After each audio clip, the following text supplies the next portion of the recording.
I think things should be simple. You know what I'm saying? I think things should be simple. Little ninja. I see you, little crusty ninja. I'm trying to make things simple.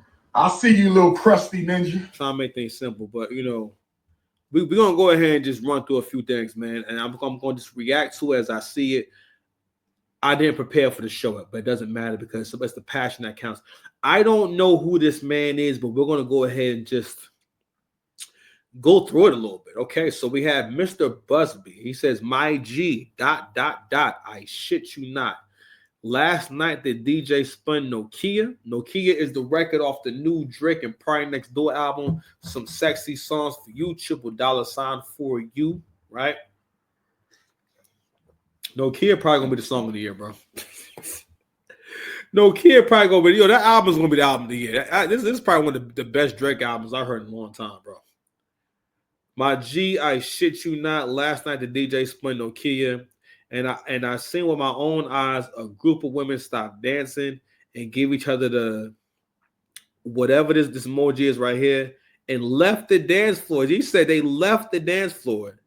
You know when they came back? When Not Like Us came on. Aubrey lost the women. All right, guys, you guys ready to do some content? I want you guys to take a good long look at the beloved that's saying the shit. Sorry, bro. I got to use you as an example, but hold on, I'm gonna leave him there for a second just so that we get a full idea. I'm gonna keep bringing this up. I need to find a freaking clip, but this is a guy who made a really good point about the kind of older guys that don't give it up for Drake. And honestly, this has always been a thing. I mean, this has always been a thing for anyone that's popular in the genre, especially when it's purist, right? But people don't even realize that their takes, a lot of the harsh takes you have are based off of the snobby purist, you know what I'm saying, from back in the day where because you had certain people who would go like seek out the most obscure artists and they took pride in listening to people that no one else is listening to, which to a certain degree, I get that. I'm not mad at that, right? But you had those kind of people, and you had the kind of people who maybe did music blogs. They were a music critic, you know what I mean? But that's their whole identity, you know what I mean?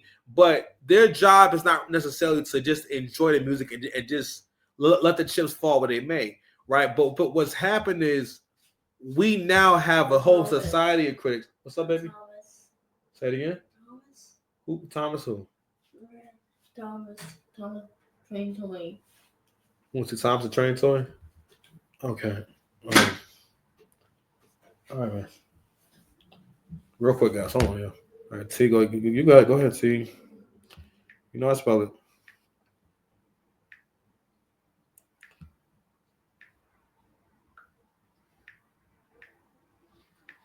What's the point of doing this if you know how to spell, Levi? He's like to spell with my finger. I don't know what this is about. You want to see the toy? T. Y. Okay. That's it? Okay, I'm doing the show. I'm trying to give you a good life. Okay? All right, so don't come back. I'm about to lock the door. Okay? No, I hope you're not sitting down. Go in your room or the living room. Living room. Go living room. Anyway. So I saw a video some time back where this dude was saying that the kind of dudes, this is just in general, who hate on Drake or act like they don't know or basically talk about Drake as if Drake is not extremely talented. All right. And I always say, like, nah, we've seen this phenomenon before. People hate on Jay like crazy. It used to be it was a hip hop purist. It was a hip hop purist or what's the word? Not anti-cultural. How can I say? Like a real contrarian thing to do. You know what I'm saying? To stand up and say, no, I think Jay-Z is whack. You know what I mean? It's like, Jay-Z, you know what whack means. Whack means that there's nothing here. This is ass. This is terrible.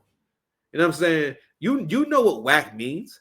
Whack means this person cannot rap, or this is not good at all. You know what I mean? But the thing about when we do that now, more than ever, or not even that, in this situation right here, you're really seeing people abuse what's in the subjective. Because how can you argue someone's opinion?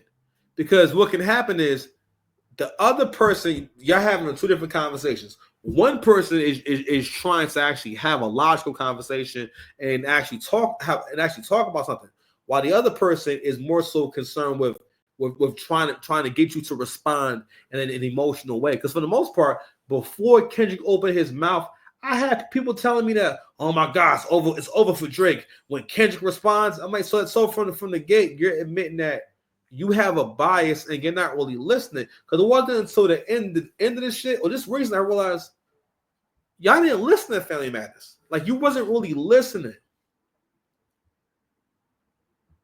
Because there's no way that if you really were listening, let me tell you something. And another way you know when people are not really listening is when something is good and they give it no credit. They act as if it just, like, oh, yeah, well, whatever, nigga. That, like I told you, taking away credit or discrediting people is always an attack. Nothing more, nothing less. They're trying to stop you from having your opinion or whatever you're doing.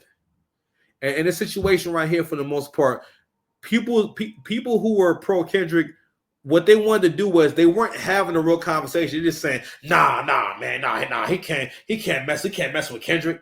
That was their argument, was just nah.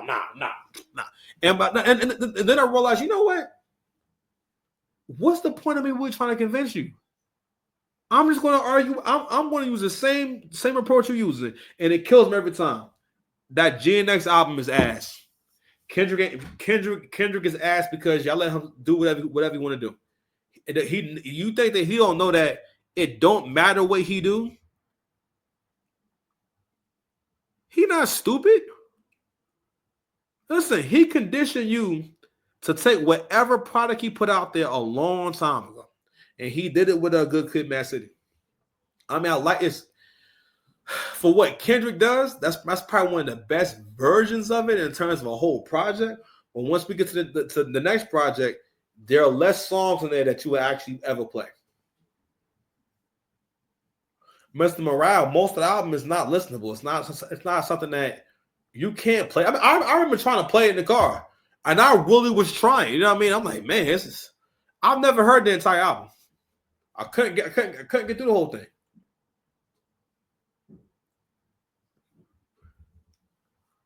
But this dude right here, I'm not saying that all of the K-Dot fans look like this, right? But he has that look. This is the kind of guy who's gonna argue you down, because this is the kind of guy. He don't like Drake because he knows that he's so far from being what men want to be and the kind of man that women want to be with. When you get that far from that, everybody deal with it different. You feel me?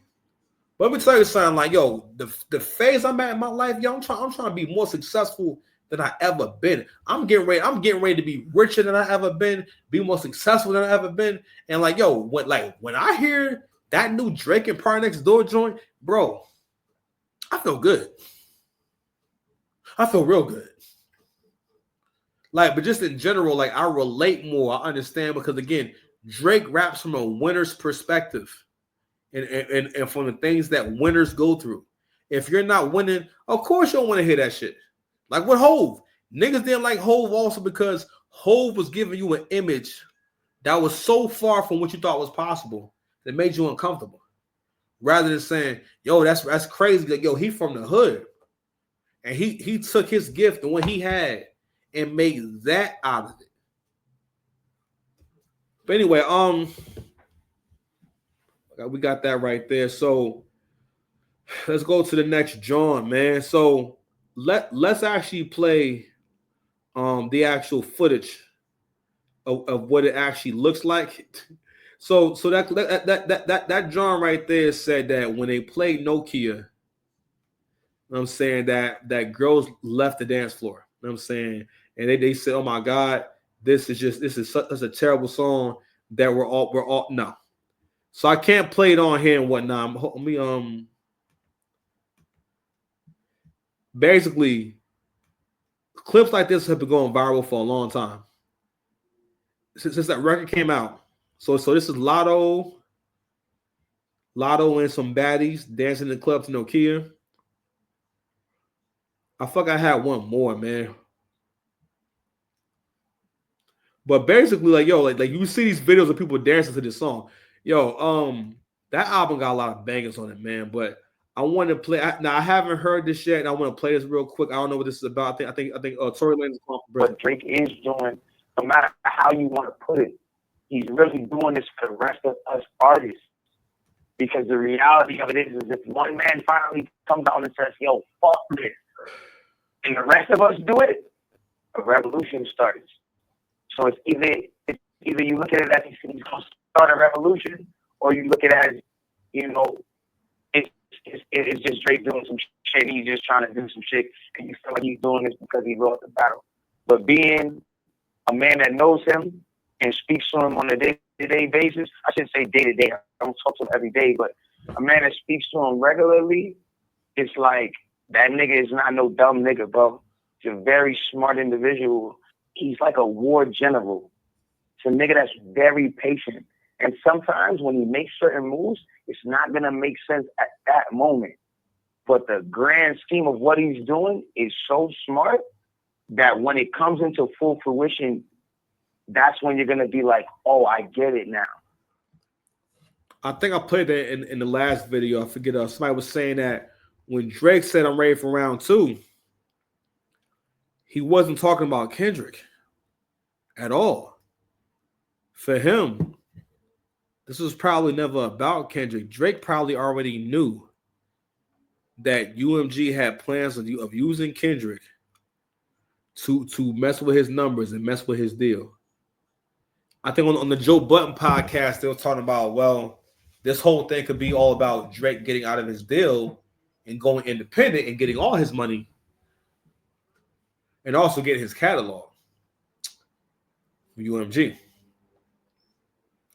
They said this man's catalog is worth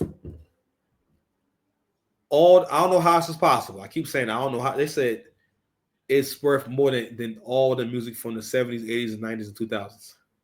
It's worth more than all of that. Okay, this is how much this man's catalog is worth.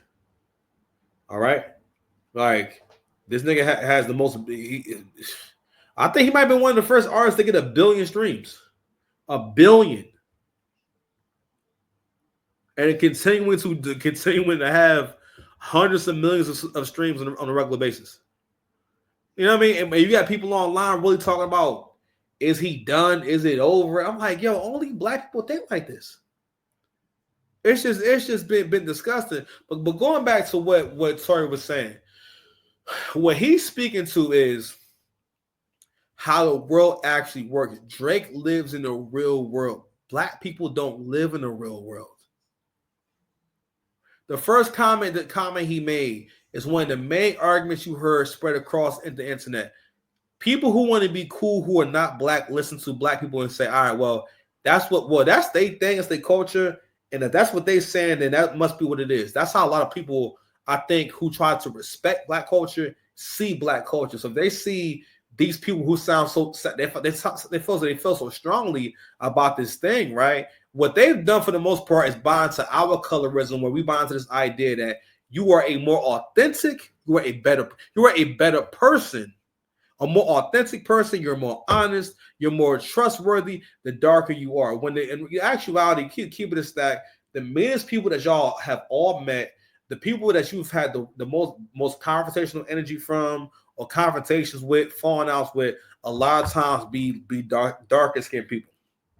It's almost like the darker they are, the more that you can kind of expect that this person's going to be rude. They're not going to be nice. They're unforgiving. They're shysty. They're mean and have this terrible. You know what I'm saying? Like you can expect a bad experience from them. You know what I mean? And it's something that people just kind of buy into, especially with rapping. People don't like for the light skinned guy to be the guy. They want the nigga that look the most like, you know, he gangbang. You know what I'm saying? Like you really can't win against the guy who has that kind of look. Or the guy who has the look like he's in the street, especially for hip hop. And I had to understand, like, okay, I'm not, and I'm cool with. I'm not your champion. I'm not battle rap champion. I'm not hip hop champion. I'm just me. I like to rap, and I'm gonna do my push-ups whether you watching me or not. You understand? But going back to the reality that black folks live in and the rest of the world, he said Drake is really patient, meaning that black people we like fantasies too, and a lot of our fantasies is someone who's gotten a chance to win so much, and now they're finally losing, and now you get to live like me and be like me because I'm always losing. My girl don't respect me, my kids don't respect me. You know what I'm saying? My Air Forces is all fucked up. You know what I'm saying? I've had 6 different numbers in the last 2 years.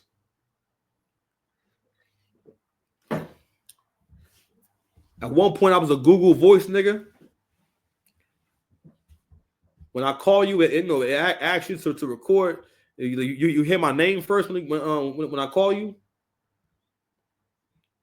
A Google Voice.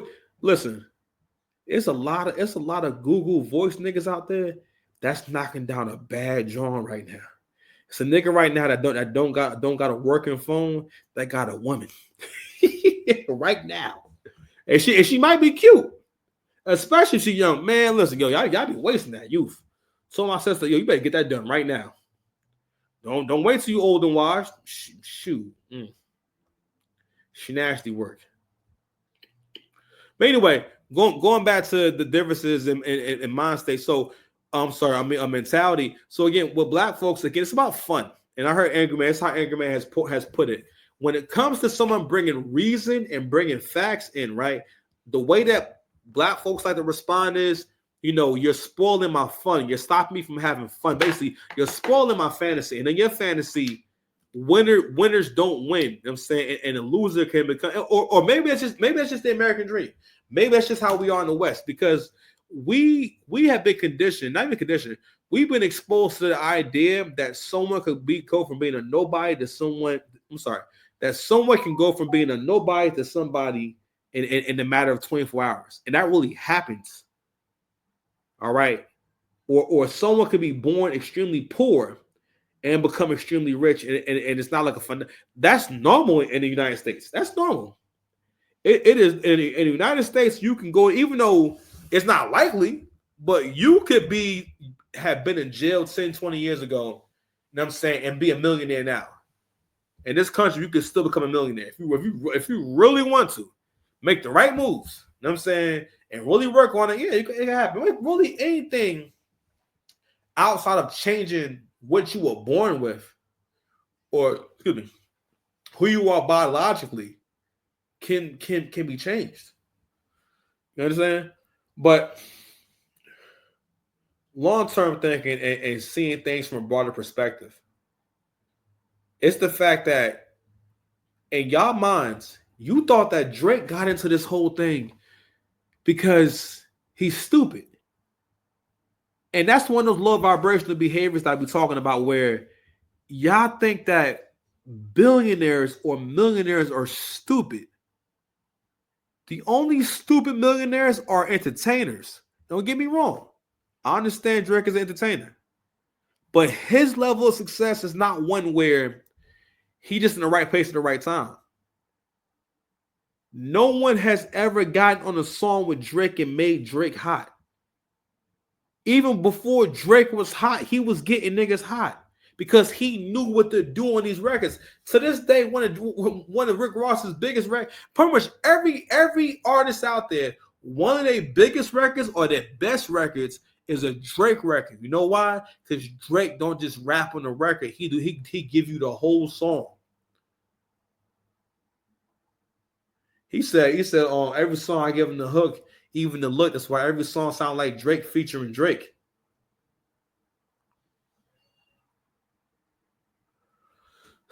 Stop playing. Stop playing. But what happens when you look at successful people in that way is that you're not paying attention, and shit's just going over your head.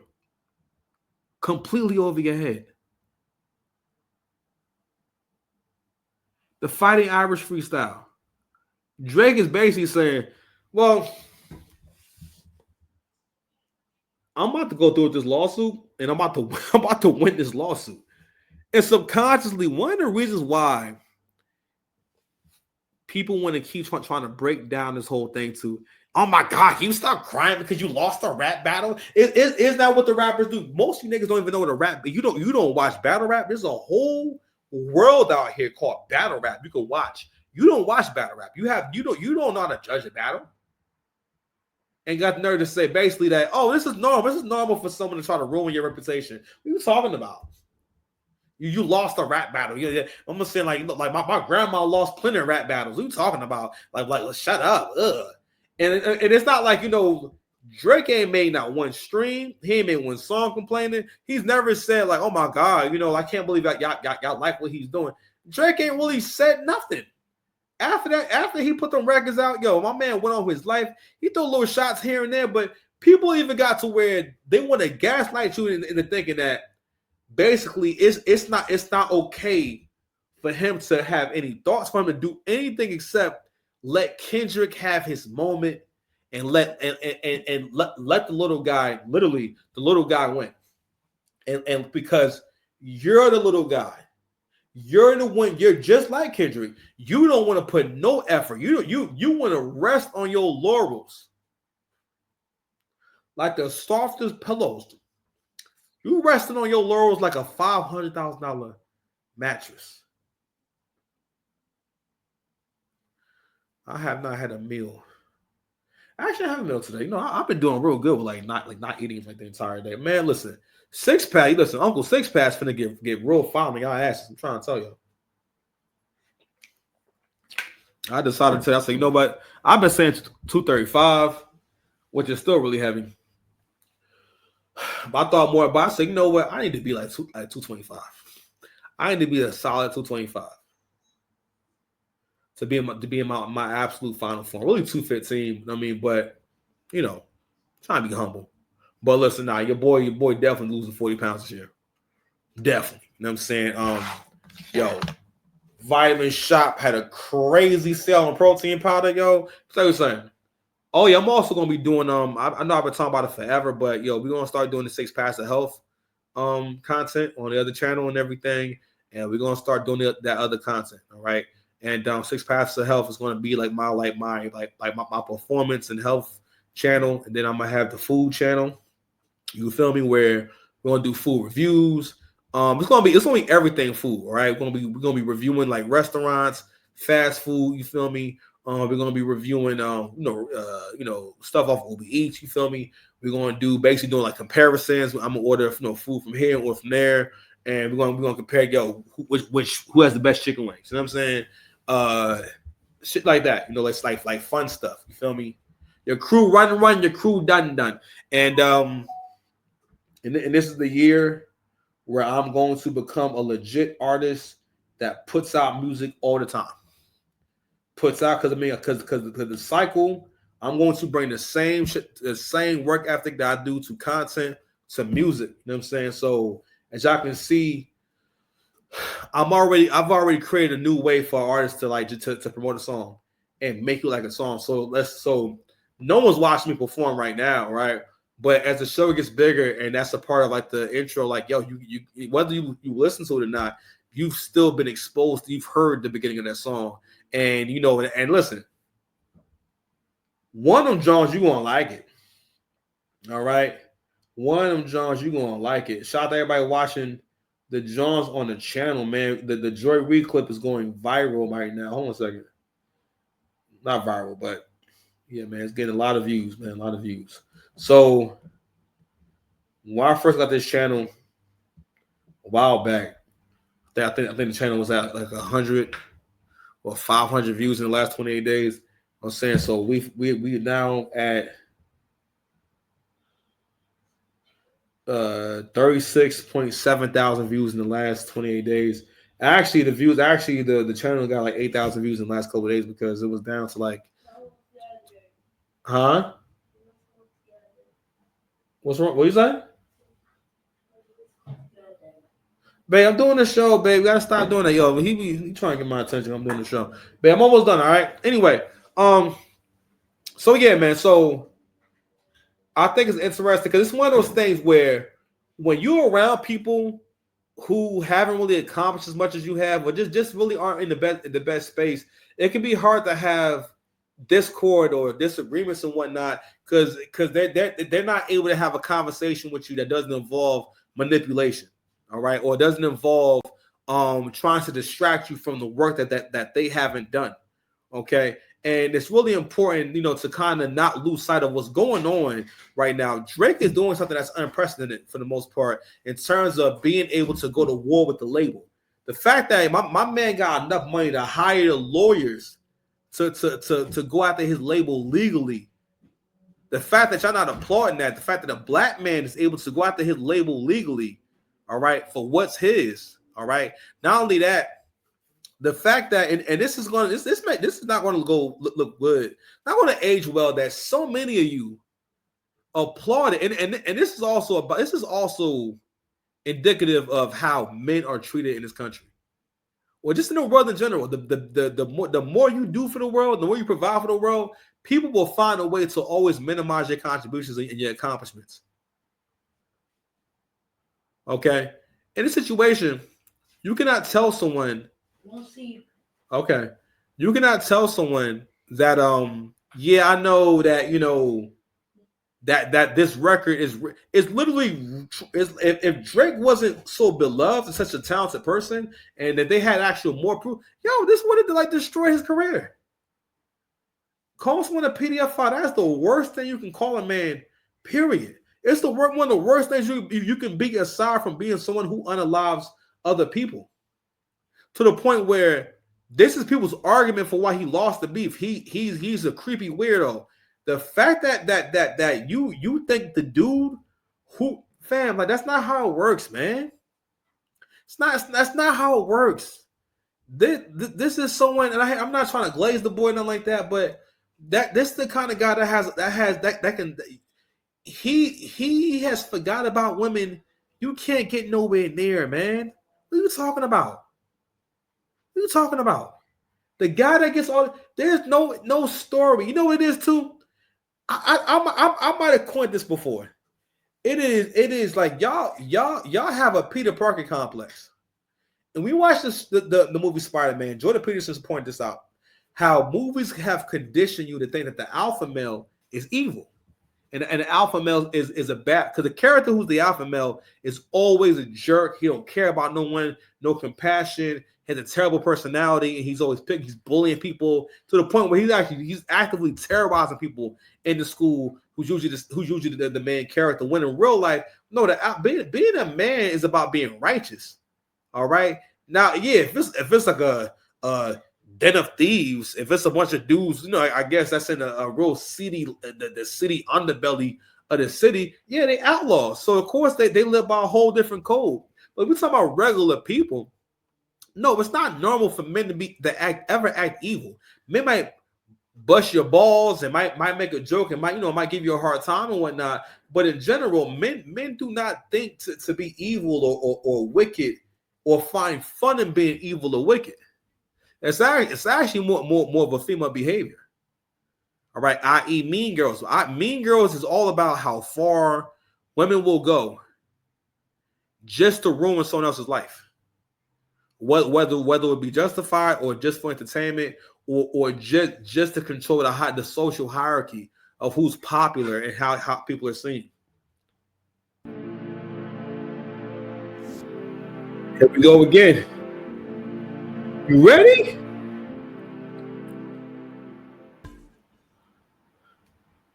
So before we go into anything else, I wanted to read this latest post about the developments between Drake and Iheart Media. Okay, where is it? I think this is it right here. Drake's attorneys cite Kendrick Lamar performing "Not Like Us" at the Super Bowl in a new response to UMG's request to delay the rapper's defamation suit. UMG is trying to delay the suit. If you have a strong case, now mind you, UMG has a whole crazy team of lawyers. They have a team of probably the best lawyers that money can possibly buy. What reason could you have to want to delay the proceedings if you know that this person doesn't have anything? Let's keep reading. Delaying discovery would unfairly prejudice plaintiff who was continuing to suffer the consequences of UMG's defamatory campaign. The following reads, indeed, at the same time UMG has been delaying here, UMG launched new campaigns to further spread the defamatory content, including at the Super Bowl 2025 halftime show, which had over 133.5 million viewers. A pre-trial conference for the case is scheduled for April 2nd. Drake's legal team wants the hearing to happen no later than March 5th. Drake filed a federal lawsuit against the music company in January. The suit claims UMG defamed Drizzy by distributing Kendrick Lamar's Not Like Us, which refers to Drake as a PDF file. Okay. Let me go to my bookmarks real quick, man. Because I wanted to get like the exact. No. Fair use.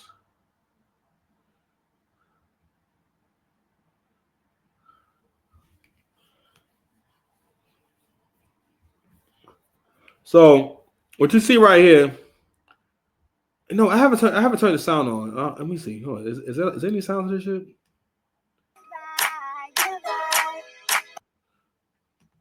Guess not. All right, no. It says me after Drake settlement with Iheart Radio, knowing that the K-bots and Drake haters going to be spiraling after finding out Not Like Us was just exposed for payola. All right. Drake's legal team released this statement to the Associated Press regarding iHeart Media. So this is the statement is we are pleased that the parties were able to reach a settlement satisfactory to both sides and have no further comment on this matter. So basically, Drake was paid by our iHeart Media to basically just did not say anything, but it says everything. You know what it says? First of all, this is a win for black men. At the end of the day, I'm like, y'all can make these stupid conspiracy theories about Drake being Jewish and he's connected. I'm like, my nigga, like y'all was there for the come up. What are you talking about? What do Drake being Jewish have to do with his talent? The fact that y'all want to imagine, like y'all don't have no proof of him coming from a wealthy family.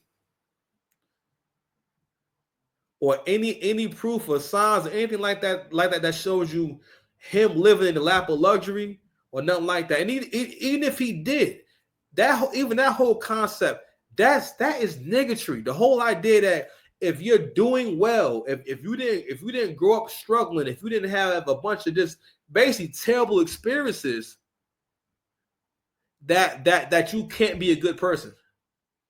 That is weird. It's weirdo thoughts. You think that you can't be successful and be a good person. Or is it that your idea of success is not being a good person? In your mind, you would think, all right, well, I would have to rob somebody. I got to hurt somebody. That's your idea of success. That's how you will go about success. Don't get me wrong. Some people do. But you cannot equate, oh, well, you're doing well, so you must have hurt someone. Just like when people make the accusation of Drake being a thief, rather than look at the fact that no, the man got flows. He's versatile. He's not sitting here saying, hey, I invented UK drill. He's able to do a UK drill flow and execute it perfectly. He's able to do different accents, different styles of music, and execute them to the point where they're hits. It's something different if he's telling you, I invented Afro beats. I invented reggae. This is not. He's not telling you that. He just made the damn record. Let me tell you something. Based on how people feel about you, they're able, again, opinions are infinite. You can, know what I mean? But again, the issue with the conversation is also that no one comes into it with good faith. So what we just seen is the fact that, okay, so in case you don't understand, iHeart controls the radio and streaming and shit like that, right? So I think UMG owns iHeart. So So Drake pursued them. When someone settles out of court or has a settlement, if the person who is pursuing it, if they're not going to get anything, or basically it will be reported as it was either thrown out by the judge, because if they felt as though, because the settlement means that they had to give something. So they had to pay Drake something for that. And there was an agreement made. People are online saying there was a settlement because Drake didn't have anything. And I'm like, damn, this is how stupid trying to support Kendrick makes you. Because when you support stupid shit, you wind up sounding stupid. Your argument is that Kendrick won his battle because he's a great man. He's a wonderful, wonderful, wonderful man. He's never done nothing to no one. He's great. He doesn't hurt. He's perfect. And Drake is just Kendrick was in the mountains meditating and whatnot, and Drake just said, you know what? Today I'm going to diss Kendrick Lamar because I'm a meanie. No. Kendrick has been taking shots at this man for however long, and it never dawned on me how lame it was that he was doing that. So I got older. I'm like, you know what? Damn, you know what? Yeah, you know, like kid, like Drake didn't having a big part of you becoming like you like crossing over. Because I remember when I used to see Kendrick's post on like nowright.com. I wasn't clicking that shit. I started to click on what he was doing when I heard him on Take Care. That's when I became a fan, and I started listening to Kendrick Lamar because of Drake. So it is like super weird for someone to do so much for you, and you think in your mind, basically, what Kendrick wanted to do with Control, it was never about rapping. What it was about, that you have a chip on your shoulder from before you blew up, knowing that Drake had the lead. Drake became successful before you. He became popping before you, and the same nigga you was hating on when you ain't have shit, right? And it was just you and your girl, and she loving his songs and everything, right? You're still mad about that. That's how rappers think. Rappers in their mind, especially if they're nice and they're around the same age as this person, they see themselves as on the same tier as that person or in direct competition with that person. So he's always been in competition with him. That's why in the song "Buried Alive," he said, "I found out he was the same age as me, and maybe even more rude and impatient." Meaning that he was annoyed or he was hating hard. I'm hating hard. He was hating hard. All right, man. We got almost an hour and a half, man. It's getting late, man. So we're gonna go ahead and continue the Drake show tomorrow. And I want to get into this bot like this. Maybe I'll do it in the morning. But y'all be easy, man. Y'all be safe, man. Love y'all. See y'all soon, man. Peace.